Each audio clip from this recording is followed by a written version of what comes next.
Aku nggak tahu sih, tapi maksudnya kalau kita mengamati dunia, yang kita tahu agama tidak memberikan kontribusi kemajuan, agama terbukti tidak memberikan kontribusi kemajuan ke misalnya ke pendidikan. Kan orang-orang yang pintar bukan orang yang beragama kan, maksudnya yang pintar-pintar aja terlepas dari agamanya apa gitu. Mau itu dari pendidikan, ekonomi, yang kaya-kaya juga bukan orang-orang yang religius gitu. Pendidikan, ekonomi, teknologi, dan apa lagi? Ya militer, pokoknya semua kemajuan yang biasa kita nilai sebagai kemajuan, itu drive-nya bukan agama, justru drive-nya dunia ya sih. Assalamualaikum warahmatullahi wabarakatuh. Masih kembali di channel saya. Tentunya kita sudah mendengarkan bagaimana penjelasan dari Komela. Negara-negara yang maju tidak percaya dengan agama, tidak percaya dengan adanya Tuhan, tapi teknologi mereka itu canggih. Sedangkan orang yang beragama itu teknologinya sangat rendah. Bahkan ekonomi sangat sulit, pendidikan sangat rendah. Artinya di sini agama itu tidak memberi kemajuan kepada negara. Ini pertanyaan orang ateis untuk melemahkan imannya umat Islam. Ini sekarang lagi merajalela di negara kita ini. Nah, jadi kepada teman-teman di sini jangan kemana-mana dulu. Kita akan mendengarkan bagaimana penjelasan dari Ustadz Felix Xiao ini. Ya, di dalam Islam misalnya contoh ada Ibnu Sina misalnya. Ya, Ibnu Sina Avicenna ya. ya walaupun orang-orang ini ya berbeda pendapat dengan Ibnu Sina, tapi ya paling tidak karya-karyanya sudah kita tahu. Ada juga misalnya penemu bedah pertama kali. Itu namanya sebentar aku jadi lupa. Ya nanti kalau ingat aku bilang. Jadi dia sudah menemukan teknik bedah. Bahkan sebenarnya di dalam abad berapa sih itu? abad ke-10. Ke-10, oke. 10 atau ke-11. Nah, bahkan juga kimia. Itu juga orang-orang Alkemi apa? Alkimia itu dari Jabir Ibnu Hayyan. Nah, jadi yang satu lagi Ibnu Qasim Al-Zahrawi, dia menemukan tentang bedah. Dan kemudian dia merilis banyak sekali alat-alat bedah yang masih sampai sekarang dipakai. Iya? Itu sangat luar biasa. Al-Jazari, pakar mekanika, otomaton. Jadi dia buat banyak sekali piston, itu dia yang menemukan. Gerak maju mundur jadi memutar, dan gerak memutar jadi maju mundur, itu dia menemukan juga. Jadi segala macam itu geometri semua orang-orang muslim, dan yang sudah banyak dibahas ya angka 0. Dan ya cipher itu 0. Itu dari bahasa Arab cipher. Artinya 0. Gitu kan ya. Al-Khawarizmi artinya dia nulis buku judulnya Al-Jabar wa Muqabalah. Ini benar algoritma ya. Akhirnya orang-orang bilang Al-Jabar. Makanya kita dulu belajar Al-Jabar, tapi orang-orang barat mengoreksi. Dia bilang bukan Al-Jabar, itu bukunya. Orangnya namanya Al-Khawarizmi. Tapi karena mereka nggak bisa bilang Al-Khawarizmi, jadinya algoritma. Algoritma. Ya itu dari situ. Algoritma. Nah, jadi banyak sekali kemudian orang-orang muslim yang menemukan banyak hal. Dan termasuk yang penting itu prinsip. Karena gini, yang perlu kita selalu ingat dalam diri kita adalah semua itu adalah hasil, bukan sebab daripada jadi gini, itu semua adalah hasil, sebabnya adalah Al-Quran. Jadi pemahaman yang benar tentang Al-Quran tentu saja.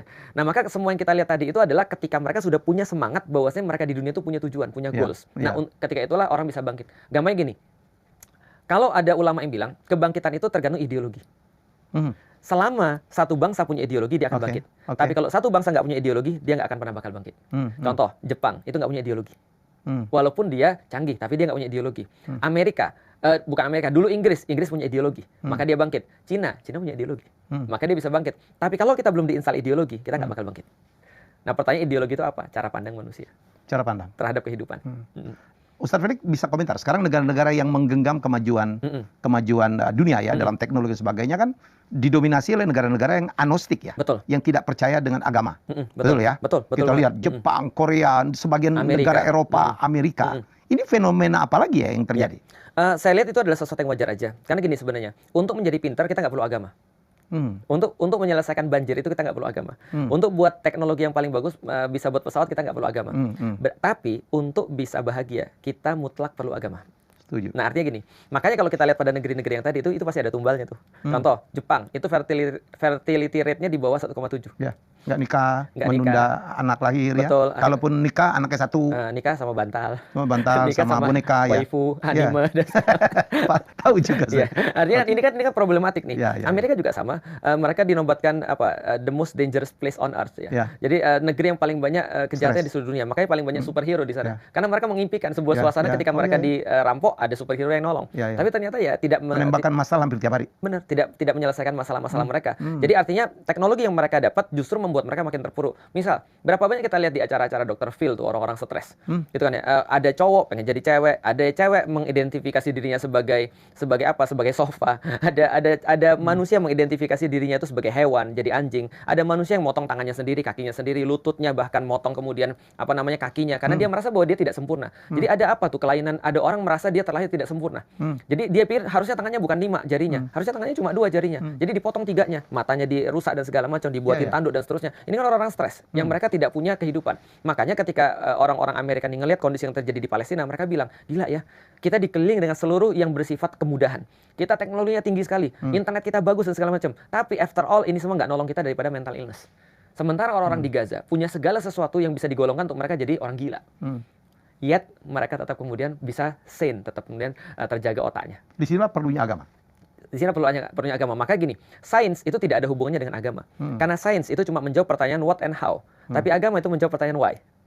Nah, maka kalau saya ada orang kemudian mereka setinggi-tingginya sains itu tidak ada hubungan dengan agama. Artinya bisa jadi orang-orang pintar sains itu tidak beragama, bisa jadi juga orang-orang beragama tidak pintar sains. Tapi kalau Islam diterapkan seperti dulu, orang-orang yang pintar sains itu biasanya orang-orang beragama. Contoh, Newton itu sangat agamis. Newton sangat agamis. Dia sangat agamis. Galileo Galilei itu sangat agamis. Siapa lagi misalnya? Nicolaus Copernicus itu sangat agamis. Cuma mereka ditentang oleh gereja. Gara-gara gereja pada saat itu mengatakan bahwa mereka punya teori tentang bumi. Bahwasanya bumi misalnya pusat tata surya, geosentris, lalu kemudian bumi itu misalnya datar, tidak bulat dan segala. Atas kemudian doktrin-doktrin teologi. Nah, ketika doktrin-doktrin teologi ini kenapa perlu dijaga? Karena kalau ini doktrin teologi salah, maka doktrin-doktrin dia untuk membenarkan raja juga salah. Maka kan yang memberikan pembenaran kepada raja siapa? Gereja. Nah, maka ketika salah, habis juga semuanya. Tapi yang perlu kita ketahui adalah bahwasanya kebenaran itu bisa untuk dicapai oleh siapa? Hanya orang-orang berpikir. Artinya, orang-orang yang beragama itu harusnya pintar untuk bisa mengakses sains. Alhamdulillah kita sudah mendengarkan bagaimana penjelasan dari Ustadz Felix Xiao. Ustadz Felix Xiao ini salah satu mualaf yang sangat saya kagumi karena kecerdasannya, kedermawanannya. Jadi buat teman-teman di sini seperti yang disampaikan oleh Kumaila tadi, negara-negara yang maju itu tidak beragama, tidak percaya dengan adanya Tuhan, tapi mereka itu bisa maju. Bahkan teknologi mereka itu luar biasa canggihnya. Sedangkan orang yang beragama, di mana orang yang beragama itu pendidikan rendah, teknologinya sangat rendah, orangnya miskin-miskin. Jadi kalau dikatakan hal semacam ini kepada orang yang imannya lemah, mereka otomatis mengatakan, oh ternyata Tuhan itu tidak ada. Ini ciri-ciri orang ateis untuk mempengaruhi umat Islam. Seolah-olah tidak ada penemuan dari Islam. Tapi kalau kita mendengarkan dari penjelasan Ustadz Felix Xiao, oh ternyata ada penemu dari Islam. Banyak orang-orang cerdas dari orang Islam. Kalau kita sangkut pautkan dengan ilmu pengetahuan, ternyata Al-Quran ini tidak bertentangan dengan ilmu pengetahuan. Tapi kalau kita hanya mendengarkan sebatas dari Kumaila ini, mungkin kita akan menjadi pengikutnya. Ya ruginya kepada kita juga. Karena kalau kita bisa bayangkan berapa tahun cuman kita hidup di dunia ini. Mungkin usia seperti saya usia udah 31. Mungkin juga usia berapa nanti saya meninggal. Ketika saya meninggal, apa yang saya bawa untuk amal ibadah saya nanti? Enggak ada. Kenapa? Karena saya sudah terpengaruh. Tapi kalau kita dipengaruhi orang, dibuat hal semacam ini, ciri-ciri orang ateis mempengaruhi orang, kemudian kita cari kepada ulama kita. Kalau kita nggak bisa berhadapan langsung, kita tanya langsung, ya kita ketik.